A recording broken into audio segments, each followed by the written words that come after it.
Good evening.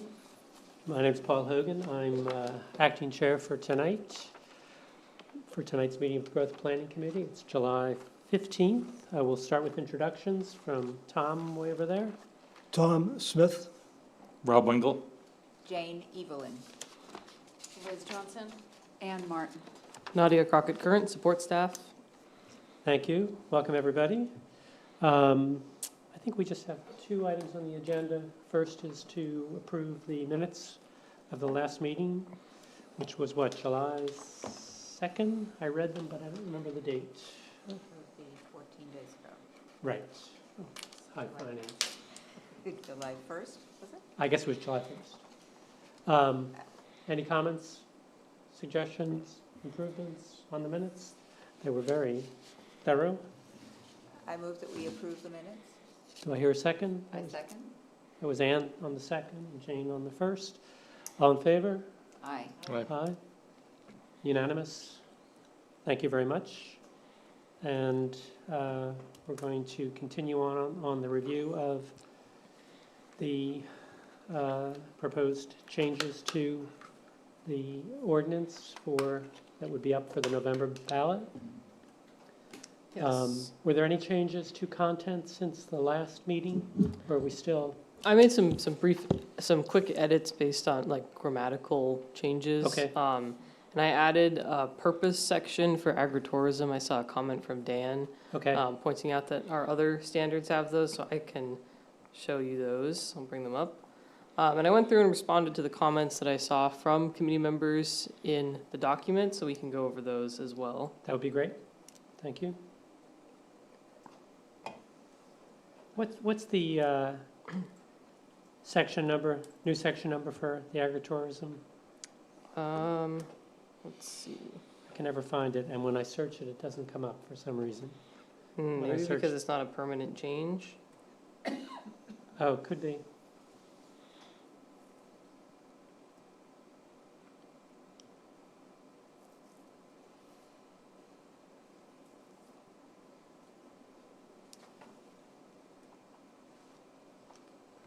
It is 240-7.15. Is that up on the screen? I haven't looked. Yes. I'm looking at it now. All right, so I added here this purpose section. It's kind of just a rough draft of this, so I'm happy to take any feedback that you guys might have. I wrote, the purpose of this standard is to support agriculture and animal husbandry in Kennebunkport by providing farmers a potential revenue stream to support the principal use. This section is not intended to allow for the creation of event venues whose primary use is not related to agriculture. Seems fine. Yeah. Great. Simple. So that's the only meaningful change I've made. The others, like I said, maybe a quick spelling or a misused word here and there. So unless anybody has any comments to begin with, we can just kind of go through the comments that you guys have left over the past couple of weeks in turn. Great. Thank you. All right. Starting from the top. Starting from the top. So first one is actually from Dan. It's just a grammatical issue. All right. And then, Paul, I saw a comment from you asking about food trucks at farmers markets. Oh, right. I will need to research with Galen a little bit about that. He's been out all week for his birthday. So he is not in the office currently. But when he comes back, I'll ask him about this and how we can make food trucks a viable option at farmers markets, whether that's a zone regulation or specifically attached to farmers markets, because we both agree it would be nice to have. It's a good space for food trucks to be if we're going to have them in town, kind of connected to that type of gathering space. To which type of gathering space? To a farmer's To market. a farmer's market. Oh, okay. But presumably with some guidelines that it's not a row of food trucks. There's some- Yes. I would assume that there would be sort of a limit Yeah. to the number. I don't know if I don't know how other towns do food trucks, if they have to get like a permit beforehand to be wherever they're parked if they can just show up. So definitely worth looking into how other towns have done it and see how we can adapt that to our ordinance. I would say check Wells and Arundel. Both of them have, they're like, the one in Arundel is like a permanent space. Yeah, with the The fence and, Yeah, and the one in Wells, I guess, is in Condon's parking lot. So there was a Okay. retail food restaurant kind of thing there already. Paul, aren't those both almost more dedicated food truck spaces, almost like food courts, as opposed to, I think And the, occasional. right, I think the idea is something that's kind of complementary to a farmer's market, not changing the overall ethos of a farmer's market, right? Right, I mean, personally, I'd love if we had a way to turn the consolidated school parking lot in the summer on Right. Friday nights into food truck, something like that. I think, a So park- should that be something separate than the farmer's market? I would say so. Use? Yeah. But we haven't explored that Right. or, We totally should, because there's no affordable places to eat anymore. right, and you can't get into restaurants in the summertime or, And they're all closing anyway. So related to, I'm sorry, go ahead. Go ahead. Related to the farmer's market, do we know if Kennebunk's farmer's market allows food trucks? If there's any lesson there? I'm trying to think, I've I haven't seen, been this year. There are trucks, but they basically unload and off the back kind of Yeah. thing. yeah, that's a good question. I've only been one time and I Yeah. don't remember a food truck, but that doesn't mean they're not allowed. Right, They seem to use their vehicles. My question is what apparatus do you have to have in place for a food truck? Do you have to have electrical poles there, or? they're all self-sufficient. They're all All within self-sufficient. the truck, yeah. Yeah, which has its, downside. You've got generators going and, Mhm. there are negative sides to them too, but Well, where would we have a farmer's market? I mean, the idea of Consolidated school. Consolidated school in the summertime could be a farmer's market. it could be, too, certainly. with food trucks. It would be, it's already paved, it's nice size, there's plenty of parking. And do they need to give special approval, consent? to Well, that let's use? see what we've written. and I think we also talked last time, potentially the Goose Rocks Fire Station for a small farmer's market, if we wanted to open that up. Yeah, that's probably more challenging because Is of it the commercial? fire. Right, You need to True, have fire true. trucks. They're, for a fire short. food trucks, Yeah, You said at the Goose Rocks fire fire department. station? So the town actually does not own the Goose Rocks Fire Station building. I don't know if that would be a hiccup. We lease it from the Goose Rocks Fire Company, maybe? Right, it's a weird- Yeah. Okay. It's the only fire station that we actually don't own, which Huh. causes it makes for some unique situations. Doesn't mean it's impossible, but it might be a different hoop to jump through. The guy who runs Goose Rocks Dairy did a farmer's market. He tried to do a farmer's market maybe 10 or 15 years ago, but it didn't last, and I'm sure it was under the radar. But he has a retail license, I'm sure, to sell ice cream, so it's not that far Mm-hmm. to have a couple of farmers come in and, it was just like on Saturday mornings kind of thing. Yeah. When the place wasn't used. That would be another location, mm-hmm. Unused level space. Well, yeah, I don't know how it works relative to renting. I mean, do they rent the space from the business? I mean, there's also Ocean Woods, which I don't know what's going on there now, but.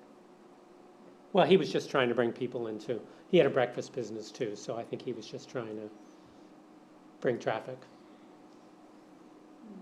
in. And he probably wanted some fresh produce. All right. So I'll look into your questions about food trucks. I think that it definitely will need some more research about maybe other towns and how that would relate in Kennebunkport. But with regard to farmers markets as well as not with farmers markets, Yes. So we can look at both. Like, is there like on a Friday evening type of mhm. thing. Yeah, yeah, we can definitely see what we can do. So the mechanism we're setting up here is, it would be, it's a conditional use in the zones, a farmer's market I'm talking about, or it's permitted. But you would go to the planning board to get site plan approval for what you were doing? For a farmer's market, not Yeah. a food truck? I was talking about farmer's market. Because Ann asked the question, how would we do this, and where would we do this? For the permission. So, we've actually added it in village residential as a permitted use. Where are those in things? Village residential east, so that is down 4.4. 4.4, the zone regulations. So I would expect that maybe, like for a farmer's market, you would come and get maybe like a tent permit, since, you know, you'd have tents likely. But you don't need a tent permit for a 10 by 10, right? I A think 10 we by have 10 some- tent, I think we have some de minimis where we that makes no sense. longer required permits for, I think we have a de minimis thing. I don't remember where. So I'm seeing it just as a permitted use in the zones that we've And do we have included any, it. I'm having amnesia here, do we have any standards for that, or are we just? For the farmer's market? Yeah, We put in a definition. I don't think that I don't think that we've added a standard.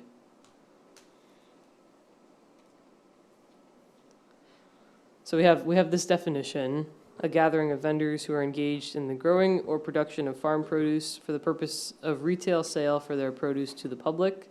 Such a gathering is further characterized by the lack of permanent display or storage. But I think so I want to do one in my backyard, we approve this, the voters approve it, I want to do one in my backyard, can I? If we don't have any standards, can I? I would think yes, that you could. If we'd added it in as a permanent Permitted. use. So do we care about parking or anything else? Maybe we don't. I mean, I think that parking would be kind of governed by the rules of the area. So if people are parking, Right, if people are parking illegally, they're parking illegally, sure. no matter what they're If there's no attending. parking allowed, Hmm. they wouldn't do it. Are you asking the question rhetorically because you think we should have standards? No, I'm just, Because someone, I do think we don't want to go from, it's not permitted to, it's an open day for anyone to put up a farmer's market anywhere. Well, right now, it's neither permitted nor not permitted, it's just open, right? it's not defined yet, so, Right. The Goose Rocks Dairy did it because it wasn't prohibited, but it Right. wasn't allowed. I mean, I'm And- thinking like the village parcel. Could that be used as? Well, some group would have to step forward, or some person would have to step forward and say, I want to, on your property or on my property, have a farmer's market, Or on the town property? or on the town property, so they'd go to the town, the Board of Selectmen would have to say, sure, Saturday mornings you could use the village green, for a farmer's market, say. Or they go to the school board and they get, the elementary school Right, parking lot on Saturday mornings. They'd have to work out so an we would arrangement. just have to work out what rules, right? Well, we don't have any, Right, I think that was the point, that we Yeah. probably do we need need some, any? some Do we care about standards. any? Well, for a residential area, it would be an impact. Parking would always be an impact in that. But To if be parking's considered. allowed on the streets there, I mean, no one's gonna plan one where there isn't parking. Right. And because ideally, it would not be successful. and ideally, it's also partly a neighborhood thing. I mean, we can imagine that if someone popped a farmer's market up in the middle of Goose Rocks or something, that people would walk there as on their Saturday morning. I don't know if we've Or how, added it in here. how It's- is it different from a yard sale? People can have yard sales anytime. I think people don't usually have other vendors at their yard sale, though. There are a lot of families tend to do it together. Not that it never happens, Right. but it's not. I think like But a it's not farmer's regulated. market is We don't a regulate unique. it. Yeah. I think we actually, I think we might, I don't know if we have lots of demand and that there's gonna be some rush of people trying to do it, but I do think some Galen Stan- said some people have come in and, some Required. standards of where and how much, we spent multiple days on how to allow for a wedding at right. a farm. I think we should probably give some standards. Why don't we and some see Sure. guidance. whether Kennebunk has, Right. Kennebunk Okay. and Saco both do regular farmers markets for decades mhm. in shopping center parking lots. So maybe there is nothing and they just do it and they get the permission of the Yep. owner of the shopping center and, you know, So are they a permitted use in all the zones? that's what's what it being looks like. proposed. Not all of them. Village So residential. it's in Village Residential East. It's not in Dock Square. It's in the Riverfront Zone, What's the school in? What zone Keep- is that? Village Residential, I believe. I'm Yeah, pretty sure it's right. Village Residential. I mean, that's the most logical spot. Right. I just put it in free enterprise, is that not accurate? I just, Uh, to farm stand. is that not accurate? It wasn't in free enterprise already? No, farm stand was. Yeah, I would say it probably belongs in free Yeah, enterprise. It sure. makes sense with the, Nor the is it zone. in farm and forest. Farm stand is.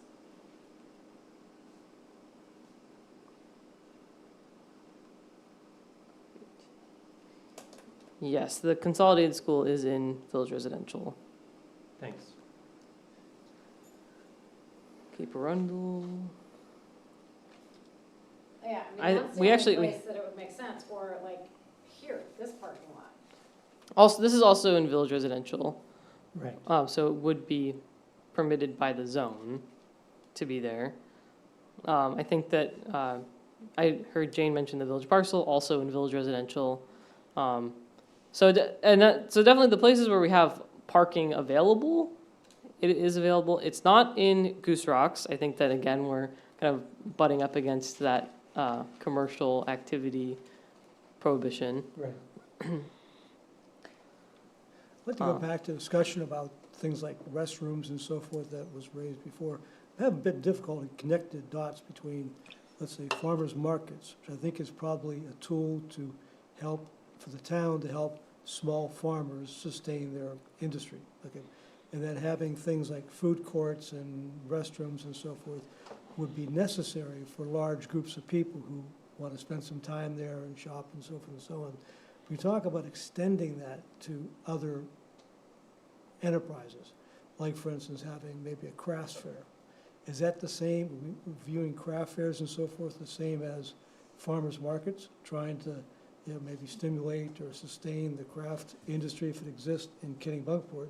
And do you have to have the same sort of ancillary services, like restrooms and food courts and so forth, with those groups Well, as there are, well? there are crafts fairs on the Village Green currently, so it must be allowed or just unregulated, and nobody complains. And I don't think there are any bathrooms there. No. No. And No. farmers markets typically do not have bathrooms. We're talking about having food trucks, so people want to probably do something, they'll go to the bathroom after they've Yeah. eaten food and so forth. So I'm wondering how far down this chain do we go from helping, you know, farmers and maybe some other industries like that we want to support in town, and all the ancillary services we have to provide in order for that to be a success for the farmers and for the craftspeople and so forth. But it's also, I think the driver is on this for the community. It's to provide something for residents. Is it It's to provide to something for enrich. residents or to help the farmers No, that's- sustain the business? That's a way to do that, but it's also, food trucks are, because of the complexity of getting a reservation in an overcrowded town, which is mostly tourist-driven, food trucks or farmers markets are really for residents. Then would it make sense to allow food trucks, because the demand for restaurants is getting more and more difficult to fulfill because of the waits and reservations and everything else. not to mention the fact that the prices are going crazy. Does it make sense to allow food trucks anywhere they want to go, or at some specific designated locations in town, regardless of Right. the original intent for a farmer's market? Allow food trucks to congregate someplace every Saturday or Wednesdays and Thursdays, whatever happens to be during the week, so they can then come ply their trade in the town. And give visitors a place to go eat and not pay the high prices of restaurants. I think what you were saying, I think we're intermingling things, and we should Exactly. probably, Yeah. I think the farmer's market probably has one set of standards and guidelines, and food trucks, well, we might allow food trucks at farmer's markets. I think the idea of food trucks in and of itself is a separate idea. Yeah, and more complicated. Yeah. But would you allow, so if farmers can have a separate venue for bringing their wares and so forth, why don't we have the same support for the crafts industry and allow food trucks? We already to do. come in? We do, We have crafts fairs like every weekend. but food trucks and so forth? We have no food trucks. And typically, places that have food trucks license them and regulate them, like in Portland or New York, or they allow so many near the Western Prom or the Eastern Prom. There's a bidding process to who's going to get, food truck. But those are, dense places where they drive a lot of business. And food trucks, no, please. No, I'm just thinking, I keep thinking of the village parcel and how a farmer's market could be nice there. It's town property that could, But we've already said It's approved. that we could do it there. but then how does that happen? Do just Somebody would farmers have to do decide to It's not do it? we're not Okay. organizing farmers markets, that's not our role. Right. If somebody, we enable it in the ordinance, and if somebody's interested in coming along and starting one, they go into the code office and they say, hey, I see you can do farmers markets. So that hasn't happened. People have inquired, apparently, over the years. Galen mentioned. I wouldn't and say it's in- people aren't like beating down the door No. about farmers markets, I mean, but we but- have sometimes people ask about them. And I know mine anecdotally, goes to Kennebunkport. Everyone, right, it's Yeah, well- not that far. It's not that far, and it's really good, and they've added a whole artisan craft piece in In the the center, skating rink. yeah. The Waterman. The water, Yeah. water house. and anecdotally, I think there is resident demand and interest, even if people aren't beating down the door for it. And it is in our strategies. Yeah. That we want to Yeah, encourage I mean, it. I think we should, it's already allowed, but you're right, like, do we need to preventatively say, yes, it's allowed in these zones if X, Y, and Z? For example, if there's enough parking for minimum 50 people, or, whatever. But otherwise, we're just saying, yeah, it's allowed, go for it. So let's look at what the other towns are doing, Yeah. the Saco, Kennebunk. And I'll do that. I'll take a look at their ordinances. Scarborough has a big Sunday, it's in a insurance company parking lot, it's like in a private. You have one in Biddeford? Farmers market? There used to be one in I think Biddeford. so. There used to be an indoor Yeah, farmer's market in Biddeford, right downtown. Right, One Yeah. minor, in the definition itself, I think we talk about produce specifically. Most farmers markets go, I don't know the definition of produce, but I think most they include meats and cheeses and right, flowers. value and- added is in Right. the other stuff. Yeah, so just, if you're looking at other towns, you might want to just confirm Yeah. that the definition isn't Farm produce. too limiting. From maybe just farm products instead of produce. Yes, soaps and you name it. Yeah. Yeah, I grow lavender, so I'm making soaps. Farm products, yeah. So would this be something that perhaps a business in town could invite this occurrence, this activity? So I'm trying to think of the historic buildings on North Street as you head out, that they have music now, and that might be a nice spot. Sure, the Historic Society. So they would perhaps. Yeah, they do could some- organize it. They would organize something, come to the town and say, we'd like to have a farmer's market or artisan's farmer's market here. And that would provide- Conservancy. What's the Trust. Nature's Trust? That property could be interesting. Okay. Should we roll along? Okay, so you'll find out about farmers markets? Yes. And I'll do some truck ordinance research. usage and Yep. okay. All right, so the next comment I have is from Paul asking about pervious pavers, concrete, and pavement being used to control stormwater. So I understand my understanding of the question was that you were wondering how, like, how they're effective at controlling stormwater, or if they're effective. Well, we talked about this one last time. Yes. They direct the water. They would be used to direct the water. Well, it just goes down. It doesn't really get. And Galen and I have seen some demonstrations. It really is quite impressive. It does. We've seen specifically a lot of like the asphalt and the concrete. Not as many of the pavers, but they really do just let the water run right through, as opposed to being run off to abutting properties or just off of the hardscape at all. Is that a typo? I can't see what the letter is, but my comment was, did you mean properly maintained? Yeah, I think it was just a typo. So I fixed that to Oh, it say looks like properly. I see. It's showing the old, Yes. got it. Okay, thanks. All right, so then I have another question from Paul about the flood areas, given the new state proposed density requirements. I believe that we would still maintain the ability to regulate within the shoreland zone. The state has pretty restrictive shoreland standards as well, and in the shoreland and the resource protection zones. So I think it definitely it's something that I'll do some research into.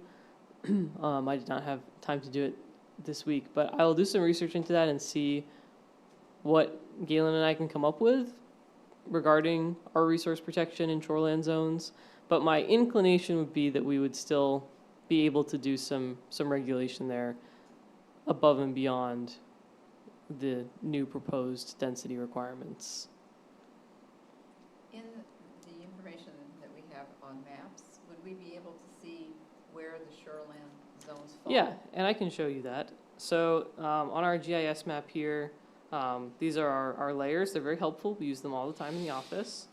And one of them that you can click is this shoreland zoning map, and it will show you all of the areas that are in the shoreland zone. So whether that be the actual wetland itself, or you can see these blue lines that come out here are the that 250-foot buffer that we have in shoreland, and you can see that for the whole town.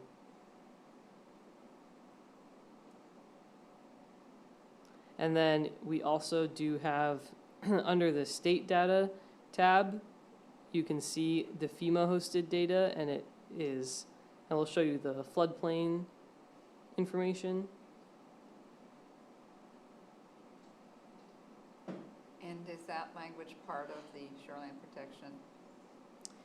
Yeah, so the floodplain, anything in the floodplain is automatically in resource protection, and most of it is also in shoreland, just given the nature of floodplains, that they're close to water. So those are helpful tools, if you're curious about an area of town that might be in the shoreland or the floodplain, you can see on our GIS maps. Thank you. It's not perfect down to the inch, but it's very, very close and gives us a good idea.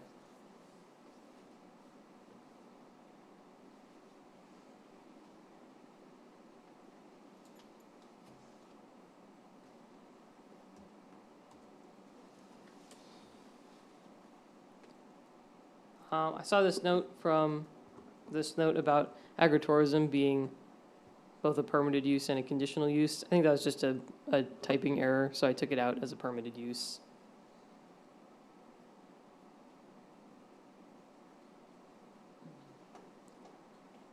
So the residential parking standards for homes based on the bedroom number, I saw you asked about this in relation to short-term rental parking standards.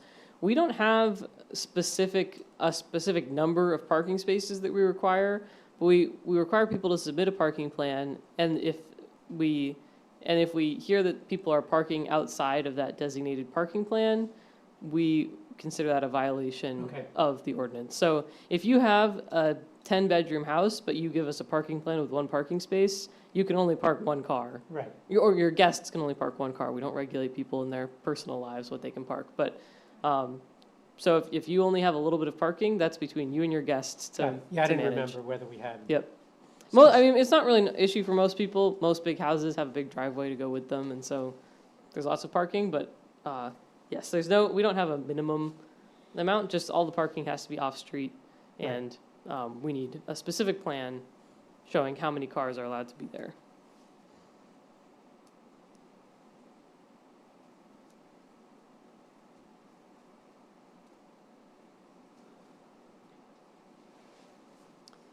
I did see your comment about the pump out records for septic.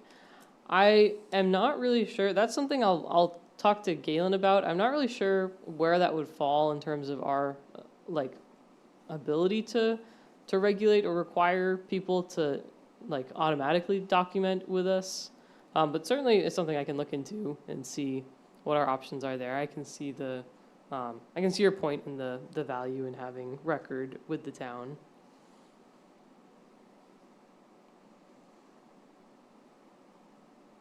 That was with respect to accessory.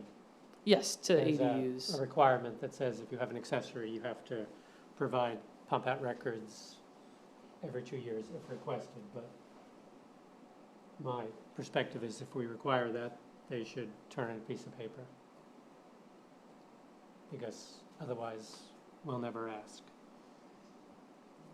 And we have polluted rivers and waterways in this town Yes. with high bacterial counts.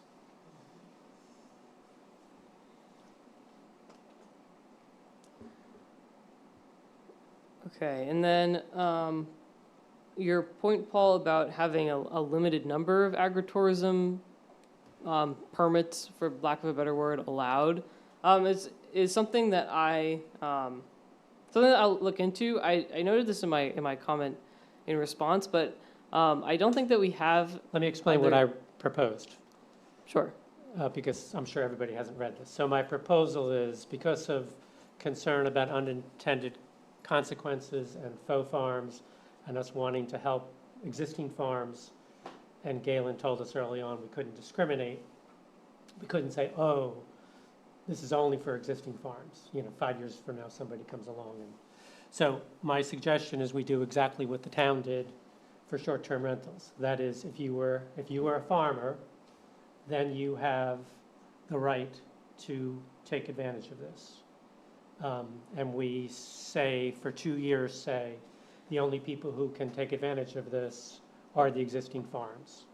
And secondly, we set a number, which we set, like we have 3 or 4 farms in town. So we say we're issuing 4 licenses. We make them available.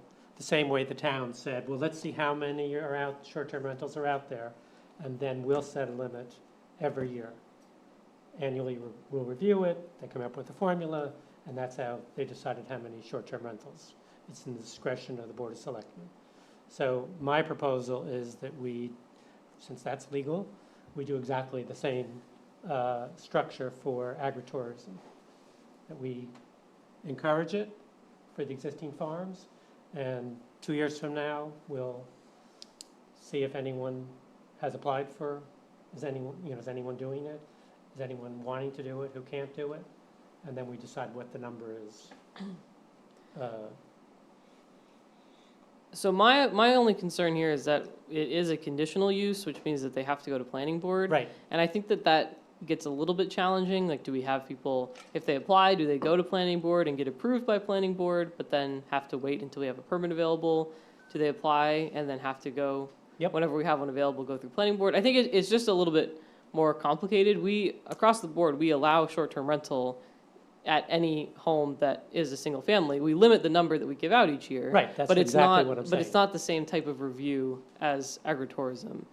And so I just think it's worth talking about the feasibility of limiting the number of. I don't permits we support get. this at all unless we have a limit on it to start. So I'm not going to vote for this. And this is one way that I would vote for it. Okay. That's just my view. I mean, we do have an awful lot of standards that we've built into this Exactly. already. So I guess I wonder, and there's a limit to how many a year you can do and so forth. So is your suggestion belts and suspenders here, that given the number of requirements just to, part of the idea was to actually help facilitate this, but do it in a thoughtful way and give the planning board guidance. Does that add limitations to it? I think there are reasonable limitations given the number of farms that we have in town. We're not a town with 20 farms that we're trying to save. Farming is mostly not in this community anymore. Anyone who thinks it is should take off their sunglasses and realize what our community is. So it's all well and good to have this, and I'm in favor of it, but I'm not in favor of faux farming. So, Paul, But don't we prevent that in the definition and other places, We've I tried guess? to. Yeah. We've tried to, but I would say what's the downside of going slow? Yeah. We all thought about going slow, and then we didn't, except in the regulations we put in. I'm just, Go ahead, Ann. I guess something that's just rolling around in my head, and I'll have to get familiar with this, is that the idea that a farm is such a different operation in terms of long-term perspective as opposed to a rental. There's some farms you grow, you anticipate the seasons, you change your crops. So I'm just wondering, is it unfairly burdensome to someone who's trying to set up, to create a farm, to have that 2-year window? Sometimes it's a 5-year window for cultivating. I know we developed hay fields, and it took us a long time. Sure. Because we had to get the soil back to a proper state, and that took a good couple of years because you're limited. Winter comes, and that impacts you. So I'm just a little concerned about that 2-year. I need to think That's just about that's just the initial period. Okay. We put an ordinance in, and for the first 2 years, we planning board can give these out to existing farms. So Okay. Black Rock is taken care of. Everybody we only have, I mean, I can name the 4 that we have. Right. So somebody who's purchasing a property and wants to farm, how would that impact them? In 2 years, that would be, They'd have to develop and prepare for this for 2 years in their planning and their farming. yeah, And then in 2 years' time, they would apply. is they what could you're saying. apply. Okay. Just wanted to get my head wrapped around that. I mean, I would think anybody who's going to do this is going to take, except for Black Rock, who's well into this, Mhm. would almost be 2 years in planning. If I decided I wanted to hold weddings, how would I do that? You know, it's not gonna happen overnight, I don't think. Okay. Could somebody, with your plan, could somebody buy a property like Frinkle Pod? Right, wrong town, but I anyway. know, but like that, Sure, farm it, and do what they do. Yes, there's no restriction to that. Right. Have a To start a building that farm? they sell stuff. right, Because Yeah, they're that's all not that. doing the It's just- tourism, the Right. agritourism part of it. it's just the stuff that's ancillary Right, to the right. principal use of setting up a farm. And this would impact the concept of a farmer's market. A year into the ownership of something like a Frinkle Pod, they try to have a farmer's market right away to try to remain, get revenue. That's not going to, you're really They can have sticking a with- farm stand tomorrow, Okay, Yeah. so you're not, that agritourism is really separate, defined that. right. Yeah. Okay.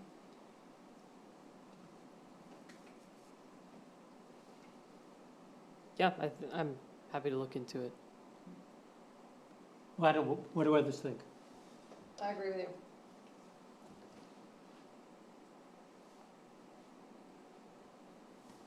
The rest are silent. So, So- Purple Pod Farm is not agritourism, it's just a farm. Just and they have straight a up agri- farm stand, Right. and They have a camp. activities. They have a camp, They do food courts, they do a lot of things. It's a Yes. different town, so. yes, but you wouldn't, in our definition, be calling any of what they do agritourism. I think we would It's the include the educational summer part. camps. Yeah, the Yep. summer camp would probably be under that educational bucket. Mhm. And in Arundel, you don't know what, Yeah, I don't know what their ordinance looks like. I think it's a little bit lighter than ours. I can see your point.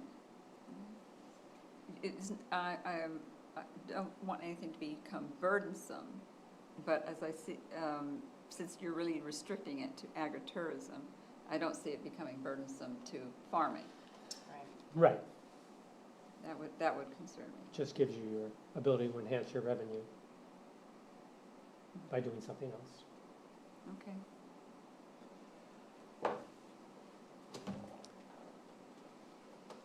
And then our next comment was from Dan, saying that there needed to be a purpose statement, so I've added one in. We're generally okay with it. Yep. So a question from Paul about the recording of something at the Registry of Deeds. So we, when we have a process that includes recording something at the Registry of Deeds, Why don't we, since we have people maybe watching, we should explain what sure. Paul asked, and that was, So in the, in our planning board site plan, or in the 30% expansion section of the ordinance, we've added in a note to that the plan has to be recorded with the Registry of Deeds. And Paul is asking how do we enforce that how do you know it happened? recording? How do we know it happens? So currently, we require all planning board findings of fact and approved plans to be recorded with the registry, and we won't issue a building permit until we've received, they have to either email us or bring us a scan of the recorded page with the registry. So they bring us like the first page of the document that has that on it. So in terms of 30% expansion, because, we would issue the building permit and then the expansion would take place, I would expect that we would simply not issue a certificate of occupancy or a certificate of completion until we'd received that, the recording by the registry. Or we would So- give, if like 90 days had So passed. can we we'd give- codify that? I mean, there's been so much in this town that we just wink and hope ever gets done, and without any teeth. So why not say, no CO will be issued? I think that's a good solution. And so that people know to actually do this.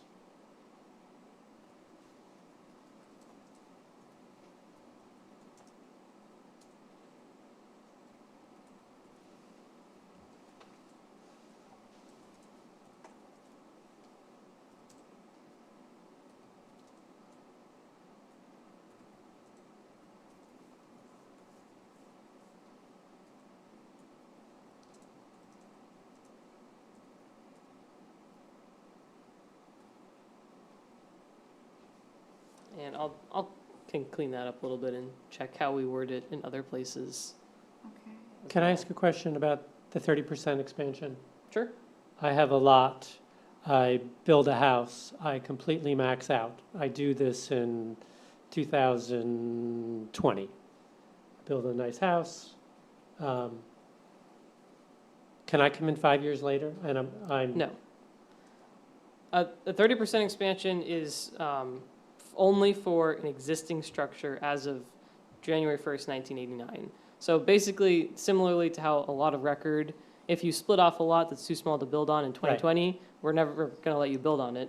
But if it was split off in, before we Right. started tracking, then it's a lot of record and you have the right to build on it. The 30% expansion is not allowed for any new constructions. Okay. And if you built a new construction on top of a house that was there in 89 and you maxed out, I had a little cabin there and I built a nice, beautiful house, and then I come in for 30% more. So if you have a non-conforming little cabin, we Yeah. would, even if you tore it down, we would only let you build up to 30% more of the volume of the little cabin. So So that's You- what should have, so okay. you could tear it down, and Yeah. then theoretically, you could, obviously, it's not, every lot is unique, but theoretically, you could tear it down and build something new, but only up to 30% 30%. more than the volume of the pre-existing Got cabin. it, thanks. Because if you have the space to build a new house, then it's you're not non-conforming. Theoretically, you're not a non-conforming Right. lot because you can put a whole other house on there. Are you saying that if you had two lots that were physically the same, and one lot had an area that was X, the other had an area that's 1.5X, are they both constrained by 30%? It depends on how big the original lot is. So if you're in, Lots are the same. Two lots, A and B, the same square footage, same acreage, what we call it. And one house is 50% bigger than the other house. Yep. So exact same time they were built and so forth. Does that mean that they're both constrained by 30%? yes. So That basically, gives the bigger house a bigger advantage. yes. So too bad? So yeah, pretty much tough big. luck that your house was that your house is small to begin with. Like it is unfortunate for some people if you have a smaller house to begin with, but that is how our ordinance works currently. Got it. So is that impacted by the new state ruling? With the density The requirements? 30%, I mean, doesn't this mean that you can come in and, I think that's a good question. I think that I think if you had a lot that was if you had like an 8,000 square foot lot, and right now that would be too small, so your structure would be non-conforming, and it would be likely in the setbacks, and then our lot size requirements shrink. I think feasibly there could be some dwellings that were now no longer non-conforming because they're on a smaller lot with potentially smaller Yeah. setbacks. So Interesting. I don't think it's a given, but I think it is a possibility. thank you. Yeah, no, I mean, like, a lot of, like Goose Rocks, when they put in 40,000 square foot lot size, virtually every lot at Goose Rocks was non-conforming. So if then you make it 5,000, there's going to be a lot of conforming lots. And new building. And potentially Mm-hmm. expansions, new building, subject to shoreland and, Is it? yes. subject? I believe so. Okay, and I'm going to do some more research on that, but I believe that we can still regulate based on shoreline because a lot of our shoreline regulations come from the state, Yeah, and so it would be, I think it would be odd if they contradicted themselves in that way, if they overwrote shoreland zoning with this new. I think in the intro language, it gives a subject to, and I think the cross-reference is the shoreland, I think. I'll look into it. Yeah. I'll take a look. Thank you. Any more questions on this section? Let's go on.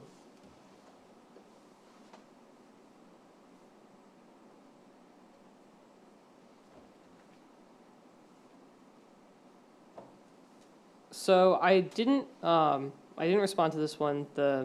Paul asked about adding a mechanism for verification of conditions attached to a site plan review, basically after it's been approved. How do we go back and check on, if I'm understanding your question, like how do we go Yeah. back and check on those requirements? I think that is just an office procedure issue. I would say Well, most. it would have to be in the approval. Yes, so I would say most planning board approvals, at least since I've been here, Yeah. most of the conditions are required before we issue a permit. So we don't usually issue the permit until the conditions have been met. So, the most common conditions are, make sure you get your DEP approvals and so forth before permits are issued. I know that we've had a couple of big ones in the past. I see your example of the Sandy Pines, and I think that there's been a couple others with continuing conditions. I'm not really sure how we've handled those in the past. I think You've ignored them, it's, not you. The Sure. town has ignored them.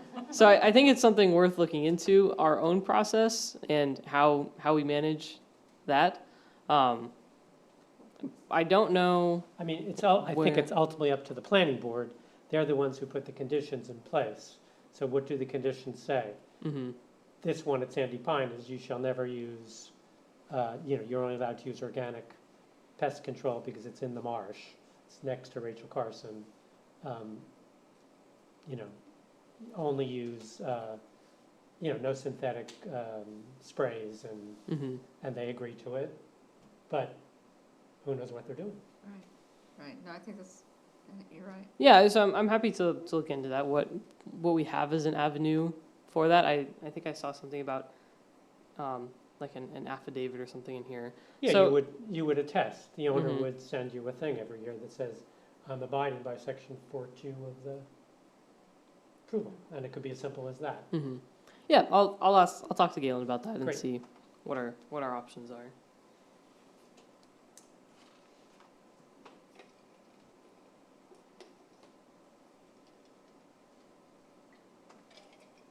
I know he said you've begun to track them, to put them in a database, so you know these conditions Mhm. exist, which never existed before.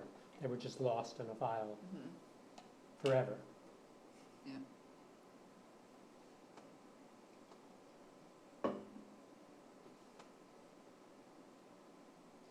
Yeah, and that definitely is helpful. So if we have any kind of building permit on a property that has had conditions placed on it in the past, we can easily go in and see, like our code officers don't have to go dig through the vault to find the appropriate materials. They can easily go in and see, okay, this property has these conditions that have been placed on it before.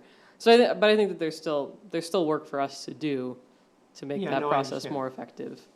But I'm saying, But I'll talk to Galen about possible codifying in the ordinance and what our options are there. thank you.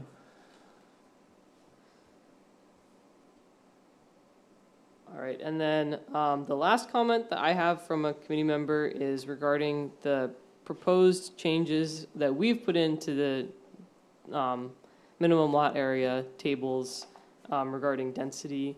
Paul was concerned about making these changes until the dust settles on the new state legislation.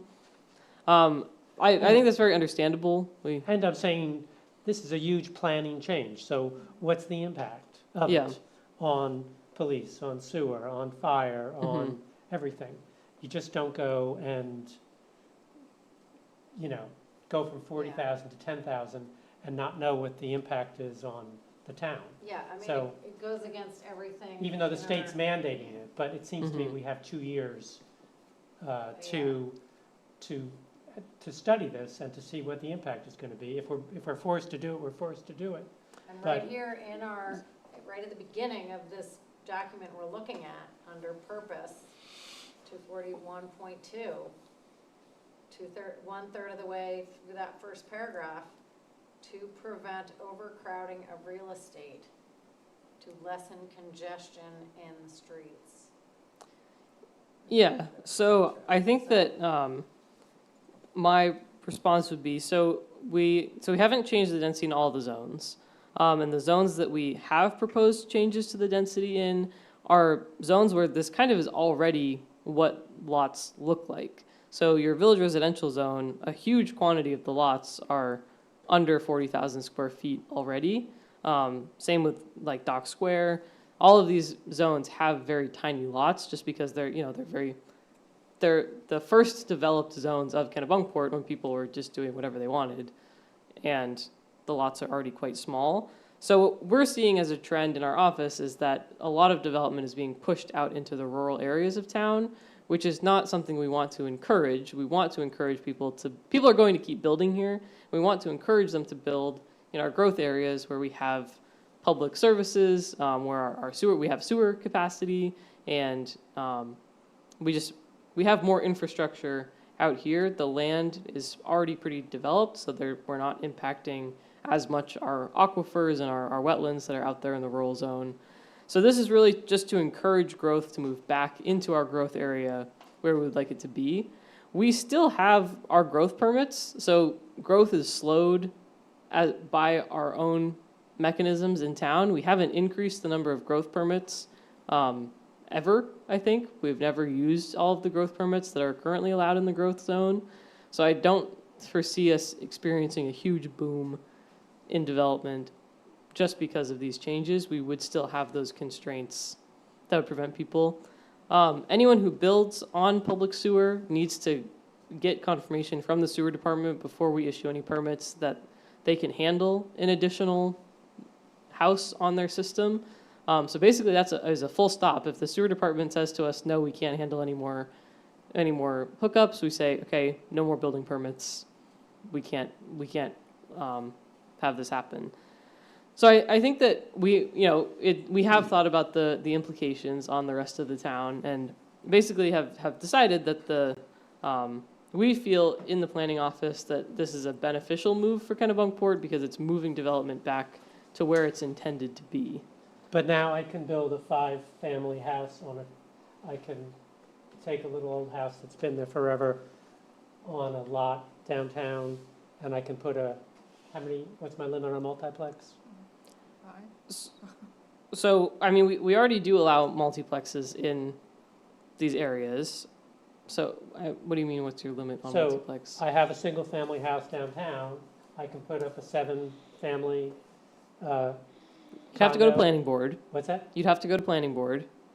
So, So the density, you're telling me the density, you can now do that on a 10,000 square foot lot, which previously we would not, the character of the village parcel has stayed the same partly because of these requirements. You're kind of, I know everybody thinks we have a historic district and you can't change it because we have a historic district, but we don't have a historic district. yes. But one of the reasons it stayed this way is because of these density requirements, and that people just couldn't come in and knock down these old buildings and, build whatever they wanted to, a 6, Nadia, am I hearing you say that the provisions you're proposing actually reflect what's going on today? So, Or is it the anticipating in a stair step the new state So law? these are changes that we were hoping to present to the board before the state passed their legislation. So not like we had been thinking about them already before this looming change. And for what occurred. reason? Because we're seeing growth happen where we don't want it to happen. People want to keep building in Kennebunkport. People want to keep buying in Kennebunkport. We every year, in the first 6 months of the year, we always run out of growth permits in the rural growth zone, and we usually have fewer growth permits given in growth and transition than in rural. And so the growth in town is not happening where we've designated it should be happening per the comp plan. And so trying to move that growth back into the zone that we would like it to be in because of the infrastructure that we have available is the purpose of this proposed change. So should we be, instead of changing the lot size requirement, should we be trying to limit the number of permits even further in the places we don't want the growth and expand the number of permits in the places we want? Are we solving the problem with the wrong mechanism, I guess? Right, because that's just people are still gonna build out there, and then we're gonna get more dense in here. We're gonna get both. Sure, and I think that they can happen in tandem. I think that there can be, more restricting in the rural zone if that's what people want to see, and an expansion of opportunity in the growth zone. Because our lots are not, it doesn't really make sense to have these 1 acre minimum lot sizes in our downtown area. It doesn't match the current character of the downtown area.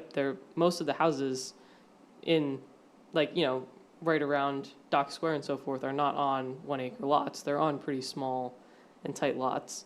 To Paul's point about the 7-unit multiplex, I think that you know, they would still be conforming to setbacks. They would still have a height restriction. I think you would have a hard time fitting those 7 units into that space. But I buy 2 lots. I mean, this is what happens to places. Builders buy 2 lots, they knock down what's there, and they put up something else. Sure, not- but I'm people not- could do that now. I don't think there's a big public demand for changing the character of the village residential neighborhoods. I don't think there's a public demand to have more growth downtown, even though it's in a growth area. I think people come to this town and like to live in this town and would like to preserve these areas the way they are and not see a big intensification. So Paul, then it's labeled a growth zone, should it not be labeled a growth zone? That's Is a that- good question. I think it has to be because of the sewer. Yeah, I don't think we really have an option there That's state to driven. not, I believe so. You know, we have public water and sewer. That's If- where we're supposed to If direct people are growth. coming to town and they like the character of the rural area and that's where they want to build, they're going to go there and build if there are growth permits available. I think,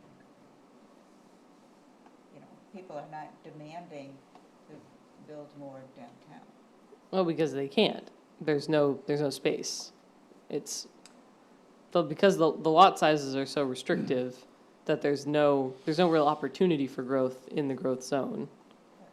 I think it's dense enough at this point. Yeah. I think the accessory dwelling units have made a huge impact in the downtown area. These Really? lots are, yeah, you know, full. You're seeing large homes being renovated, being made larger, and then the accessory dwelling units are a given next to these properties. So I see that there's already, with the ADU permitted, an expansion of use.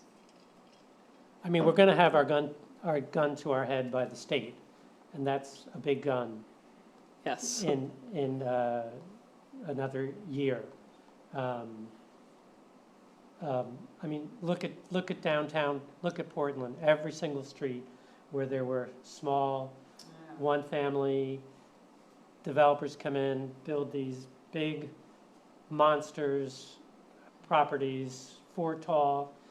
The condos sell for $875, $850, $650. There's no affordable housing to be found anywhere, and it would be worse here. It will be worse here. We're not going to see an affordable unit because of the state's plan, not in this town. Might get food trucks. Sadly. Might have food trucks, though. We might have. Yes. Might All have those food people are going trucks. to need to eat someplace. Anyway, I still don't buy this. Okay. I think it's I'm worth. I'm one voice. I think it's worth continuing discussion about. I'm happy to reach out to our sewer department and our other town departments that provide services and like get their perspective as well, if that would be helpful for the committee to hear. How does public safety feel about a potential increase in density? How does our public works, our wastewater department feel about that potential increase in density? I think what you're hearing, though, isn't about the infrastructure support, it's about the character. Yeah. Yeah. So And I- even if they say it's, we can support it, I think Mhm. it's more about character is what, Yeah, I don't think anybody would support this. The comp plan certainly didn't support changing the character of the village. And I hear that point, but I think that it would not be, I think, the huge change to character that people are imagining. Those lots that are downtown are smaller than 10,000 square feet. They're really tiny. And so I think that, When you put 2 together, and what do you have? I grew up in New Jersey. All these little short communities, developers buy 3 next to each other. The zoning gets changed. You got 12 condominiums in what used to be, you know, got a nice little house. You know, these are, I mean, they all sell for a lot of money. It's a resort community like this I'm talking about. But when something like this happens,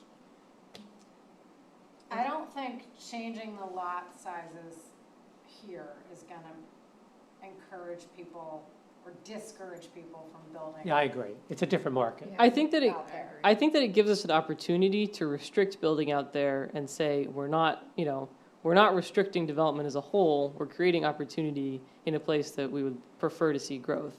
Right now, the rural zone, frankly, is becoming suburbia. We continue to see people come in, they split off, they take a big chunk of land, they split it off into 1 acre lots, and they build houses on all of them. And so what we are seeing as the character to be preserved is Kennebunkport's kind of image as a small town with rural outskirts, is kind of how Kennebunkport is currently laid out. And so how do we encourage that small town feel while maintaining the rural outskirts that people enjoy? I think it is, unfortunately, it's not a perfect situation. So, I'm sorry to interrupt, Nadia. Sure. I was just gonna say, I still think you're articulating one problem and trying to solve it with a different tool that is disconnected. So if we're concerned that the rural part of the town that we want to protect as a rural part of the town is starting to become suburbia, then I think we should deal with that problem, not try to shift it to another place. Because then we're gonna get both. Right. We're gonna get the worst Right. of both. Well, for example, with one of the developments, the suburbia area, there used to be, I'm sure that the title has changed now, but, we used to talk about cluster development, so that you'd maintain green open space. And I'm looking at properties in North Carolina, and I'm seeing that the ones that are most popular are the ones that have green space. Sure. But then consolidate as much as they can the development. And we allow for yeah, we and promote encourage that. cluster developments, but the reality is that people don't want to do them. Americans like their The picket space. fence dream, and so they like to have their 1 acre lot where they are not right next to their neighbor. And so we Like allow for cluster developments. Pinnacle Hill did it, but that was because of, I think would be considered cluster development, because of the topography and the wetlands. So they could only develop in certain areas, and it became, in effect, some of the houses are right next to each other, even though they have, and there's a lot of common space. Yeah. But it was driven by the topography. So we do encourage cluster developments. We, as part of our sketch plan review, we do ask for basically the developer to give us the feasibility of putting in a cluster development. Oftentimes what we see is right now, because most of the big buildable pieces of land in Kennebunkport have been cut up, we are kind of down to smaller pieces. We are seeing a lot of 3 or 4 lot subdivisions, which are often on less than 5 acres, which is our threshold for cluster development. So we aren't seeing a lot of people come in with the opportunity for cluster development, and those that we have seen in the recent past are not usually interested in cluster development as an option. Why don't we allow it for less than 5? I What's the think that theory? it has to do with the septic Oh, possibilities, I believe, is my Okay, so understanding. here's a what if, the McCabe property across from Consolidated and further up the hill where the town stores their equipment. it's private property. Yeah. Yeah. He sells that. Right. We allow this. That's across from schools, across School Yes. Street? Across from Yeah, all the way up the hill. There's a Consolidated ton of and land up there. the hill. Yep. Yeah. Well, Then you're talking 4 houses per acre? no, per 10,000 square feet. Well, isn't it acre Not for our, No, not but- for our proposed changes. That's the state proposed changes. Yeah. Which would allow 32 houses per acre on Yeah. the state side. So, But we're not looking for that. but, We agree that will be overwhelming for all of the things that are impacted by homes being put in. I think really we should look at what's going to be the future and plan around that. The comp plan is thrown out the window. This is thrown out the window because of what the state has done. We need to, as a community, to think of what that impact is going to be. To do this interim thing for a year is a waste of the voters' time, it's a waste of our time, frankly, my time. And the voters aren't gonna go for this. No way. Sure, it's, you know, it's something that we propose as a discussion to And the we, I think committee, we keep but- telling you this, but I think you keep You can, bringing it back. Yes. So how many times do we have to, you know, I can, you know, we can do a vote right now, just so that you, if this is what the committee. That's okay. I've heard your Well, feedback, and we can. I mean, I've spoken about it before, and so having to speak about it again, you know, my patience is not my strongest virtue. Sure. Uh, So, yeah, I mean, if this is a universally unpopular choice, then we can take it out. It's, nothing is How many written think in this is a stone here. universally unpopular choice? Rick? I think it's a good idea to take it out. I agree, I take it out. Okay? If we weren't doing, if the state wasn't ramming something down our throat Right. in a year, Right. I would want to more thoughtfully examine this, but what's the point? I think that, you know, yes, that is. I understand your planning, you know, as good planners, but the Constitution has just been changed for you as planners. Like, the ground rules Sure. have Right. been pulled out from under you. Everything you think as a planner is gone. Our Yes. comprehensive plan is gone. Has been a universally unpopular development in the planning community. Of course, Sure. of course. So, yeah. We have to deal with it at the state level, we're not gonna deal with it here. Yes, I think, you know, there's movement to try and see what we can do about the change from the state level and what our options are. So we can certainly, you know, we'll cross that bridge when we get to it, I Yeah, guess. so let's just leave things as is while we But- try to figure this out. But I don't think we should, as a committee, stick our heads in the sand and say, let's cross our fingers and hope that they decide this was a terrible mistake. And most, you know, I would bet 95% of the people in this town have no idea what No. the state just did. No. Everyone I've talked to has no clue No. about it. Yes, So what do we do as a community to plan for this and to think about it and see what the impact is? And to look, you know, at what this is going to cost us. You know, there may Come be up- changes in that would impact all of this consideration Mhm. over the next 2 years. So it's Yeah. almost pausing seems a really good idea. sure. Are there any towns that are fighting the state on it? I don't know if there are towns specifically that are fighting the state. I think that the MMA Legal is considering it, but I don't know if there are any towns specifically that are approaching the state directly. Well, I think you have to talk to your. Talk to your people in legislature. government, your Yeah. legislature. Mhm. Thank you for the work you put in. Yeah, of course, and you know, and we try to, and I know that you guys know this, but these are all just suggestions, and so if there's something that's unpopular, we certainly are not, you know, we're not looking to beat you guys into submission about things. Well, you can beat us, but the voters aren't, if you don't have support here, the voters aren't going to support it either, I would think. We just reflect the community. So we can remove all this stuff. You can do that right now, right? Yeah, so I'll go back in and basically reject the changes, and then it will show back at the original. If you get fired, sorry. I'm not gonna get fired.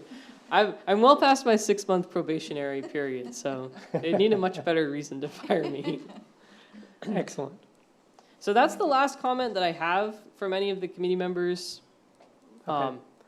I would encourage everybody to look at this document again before our next meeting, and really like anything that you have, and if you have anything that you'd like to propose that's not just comments about the changes we've proposed, you know, if there's something that you have a burning desire to put in there, I think that's certainly worth discussing I as think well. food trucks is the Yes, only food one trucks, we've heard a lot about food trucks. that we've We talked do, about. our deadline to get some language in, I believe, is September for the November ballot, in order to make all of our public hearings and so forth. So we really have 2 to 3 maximum more meetings in which to discuss this. So commenting is really helpful. It gives us time to see what people are thinking about before the meeting and do some of that research beforehand. So if you guys can comment however possible. If you have trouble accessing the document, please let me know Okay. so that we can get you access so you can get in there and see what's going on.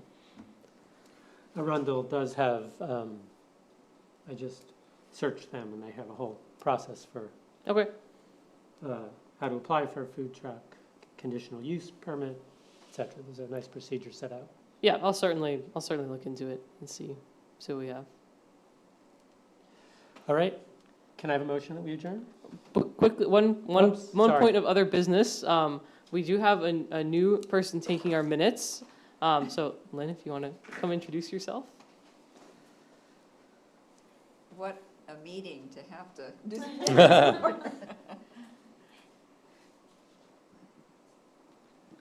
Welcome. Hi, welcome, thank you. Is this one even on? Yes. It's Okay. on. Yeah, Perfect. Yep, so my name's Lynn Capitan. I just started as the new admin for boards and committees and here to help with minutes. Probably mostly remotely, but I'm available to come in when you guys need me to be here in person as well. So, yeah, Great, thank Welcome. you. Welcome, very much. Thank you. Welcome. nice to meet you. pleased to meet you. Can I ask one question, separate for, I'm sorry. Well, I don't know if Dan was following up, but one of the follow-ups from several meetings ago was finding out how we check on progress on strategies around the comp plan that, Oh, regarding the other committees. yeah, do we have a mechanism to try to get an update? Yes, I think so. I'll try to send that out before after Galen gets back. I think he's coming back on Thursday, so Try to send that Long out. birthday, huh? maybe before. Yes. Is it a big birthday? How old is it? I think he just turned 34. That's a very well-known significant Yes. birthday. It's kind of, the numbers are sequential. It's always fun. Yeah. So Okay, Hey. good, thanks. Thank you. All right, can I have a motion that we adjourn? So move? Thank you, Ann. Second, Ms. Jane.